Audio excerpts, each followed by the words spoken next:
911, what's your emergency? There's something outside. It's at the window. It's smiling at me.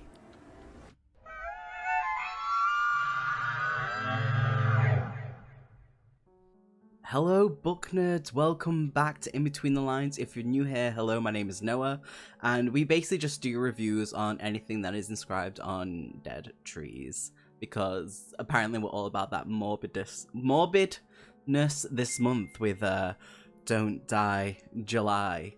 So just a bit of a heads up, my voice will not be the best in this video, which I apologize for. I have glandular fever, so good times rolling. So on this fine day, we are talking about The Creeper by A.M.Shine. Now, this is roughly around 313 pages. It was published in 2022, and I guess you could say this is like a folklore type of horror. It's the first time I've read anything by this author or anything in that sort of like subgenre. And I have to admit, I actually really did enjoy this.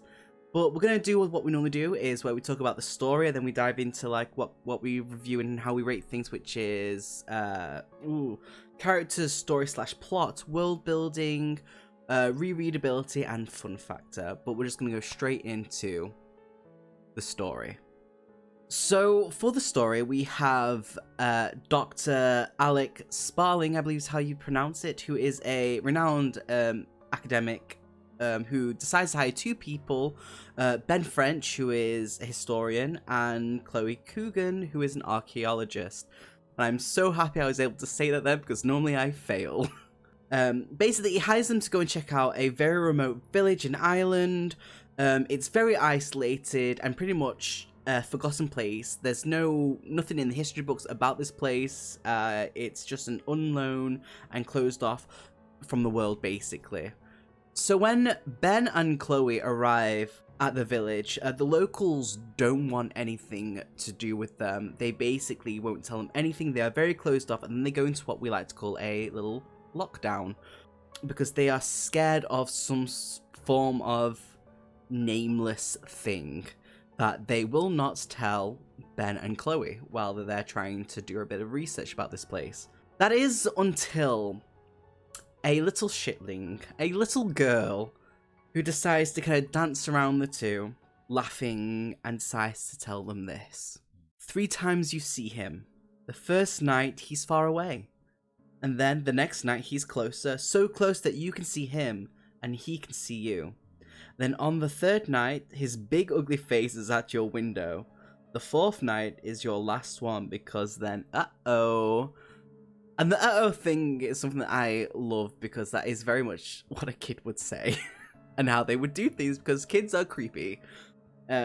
Basically, as soon as this little girl tells them this little bit of information, the only bit of information they're really very much given, everything just kind of goes downhill from there. And that's basically the start of the premise of the story. Is they've been hired to go and research this little village, and they get a little bit of information, and because they get this little bit of information, for this little bit of knowledge, things just kind of open up and go downhill from that point for them. Very much in what I like to say is a very Lovecraftian thing, because that's pretty much what Lovecraft is about, is the forbidden knowledge that is given to someone, and then everything just gets fucked up. And obviously, with me being a huge Lovecraft fan, I loved this part of it.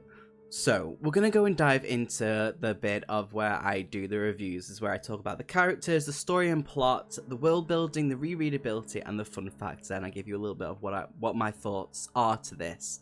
So, characters, the main characters there's a few little bit of characters, obviously, especially when it comes to the locals in the little village.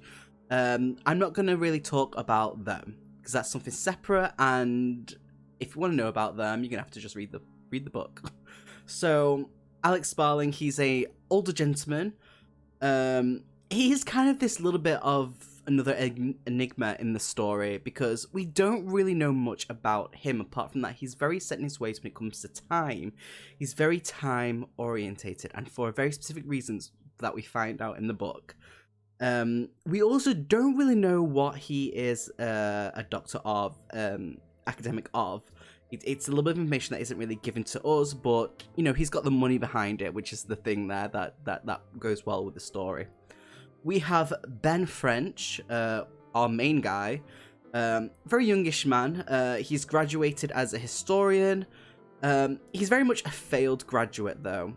And when I first started reading this, I didn't like him as a character, and it's not because he's this failed graduate. I think it was more the fact that he's basically this failed.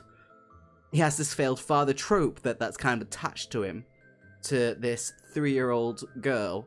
But as we get to know a little bit of information that's given to us, that is fed to us as we read the book, that bit that I didn't like about him just kind of ebbed away, and I started being more comfortable with him as a character, but also feeling a little bit more sorry towards him, because you know what, he was dealt a hand and he did what he could, and he's trying to be better, and I like that about his character because it gives him this sort of depth. He's not just this one-dimensional father trope. It's basically, yeah, I was his hand, you know what, here's the other things about me that people don't really know, and this is what I'm working with, and I like that. Then we have Chloe Coogan. Now, I actually really liked Chloe. She's an archaeologist. I think her character's very much. I think maybe the mid-20s. I can't remember. They never really talk about age, but it's assumed that they're both youngish. Now, I really like Chloe as a character because she's that quirky character. She's not the comic relief. There isn't a comic relief character in this, but she's very much the comfort blanket that we have. She's this safety net for us. And we like that about her because not only she is that comfort for us, she also has a positive outlook, and she's generally a positive character in general, which is lovely compared to all the other stuff that is happening around. So I like her character. She's quirky, she has a moment, she says certain things, and the way she reacts to situations, you know what?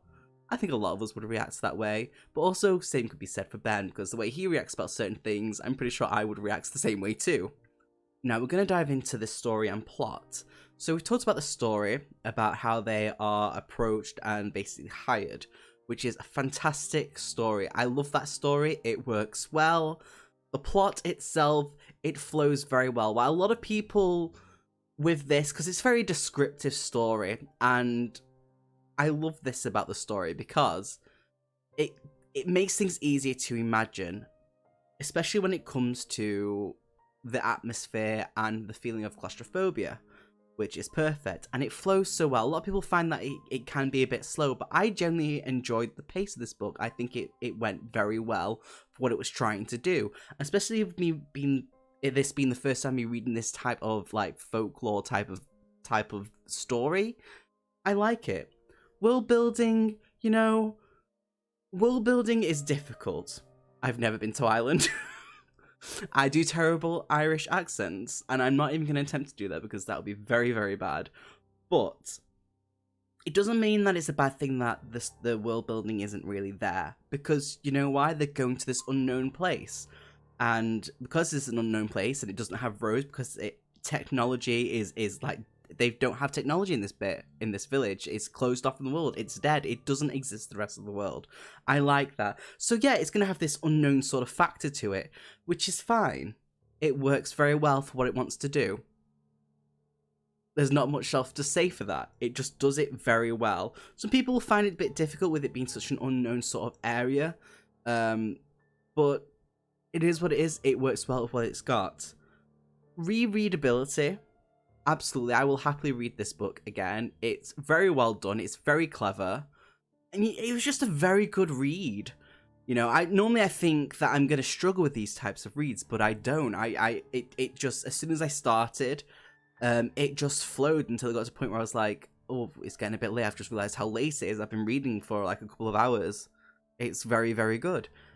Fun factor, I mean, I don't know what's fun about folklore, especially when it comes to horror. I like the creepiness of it. Pun intended, who knows? When it comes to fun factor, it's a bit difficult when it comes to folklore and with horror, because with it being horror, a lot of people don't find that type of thing very fun. I enjoy these type of stories. It's the first time I've done folklore, but I enjoy horror in general. It is a fun read. It has some quirky bits where I think, you know what? I would react the same way. So, rating-wise, I was originally going to give this a 5-star. I genuinely was. But I'm only going to give it a 4-star. Big shock and horror, I know. Now, the only reason as to why... Let me backpedal a little bit. The story is fantastic. I really enjoyed it. The ending, I did not expect. Definitely didn't expect it with a folklore. Take that as you will. World building, yeah, you know, it's this unknown place, but I'm not going to know anything about it. Sometimes for people that can be a bit off-putting, and that's probably why I've moved it down a little bit. But, like I said, it's not a bad thing that this is this unknown space, this unknown village, because it works well. It works well with the atmosphere, it works well with the claustrophobia of them being connected and disconnected from everyone else, is what I meant to say. Rereadability, absolutely, and the fun factor, yeah. I will read this again, and I very much enjoyed the way that Mr. Shine actually wrote. I enjoyed that thoroughly. And I know that they have another book called, I think it's The Watchers, which I definitely need to get my hands on. Because I genuinely, really thoroughly enjoyed this book. Now, I don't know if I expect it to be a bit more horror. I don't know, because normally I read like body horror sort of stuff. So this was very much a different way to go for me. But it was creepy, it kept the atmosphere, it had me feeling claustrophobic and cut off from everyone else around me, which is lovely to do. The descriptions in the book were fantastic. For example, it is so hard for some authors to do this, which is, let's say there's a chase scene, and it's described so well and so fast that it's going bop, bop, bop, and you're imagining it as each time it's telling you these little bits, these little descriptions that work so freaking well, you can't imagine it perfectly. Only one author has done that where I can actually imagine it perfectly, and that is Lovecraft with The Shadow over Innsmouth, where there is a chase scene, and what A.M.Shine has actually done in this book is when there's certain bits that are happening, it's giving me that same sort of feeling, that same sort of description, same sort of imagination where I can see it happening, and I love that about that book. So yeah, I'm definitely going to read this again. I'm definitely going to find The Watchers, the other book. I definitely need to delve more into them because I genuinely like their writing. I'm a bit of a fan now. There we go. That's all I'm going to say about that, but thank you so much for watching. I really appreciate it. Stay awesome, make good decisions in life, and let's try to survive a little bit longer. I'll catch you next time. Cheers. I've known and I've known some. Until I first met you, I was lonesome. And when you came inside, dear, my heart grew light and the soul were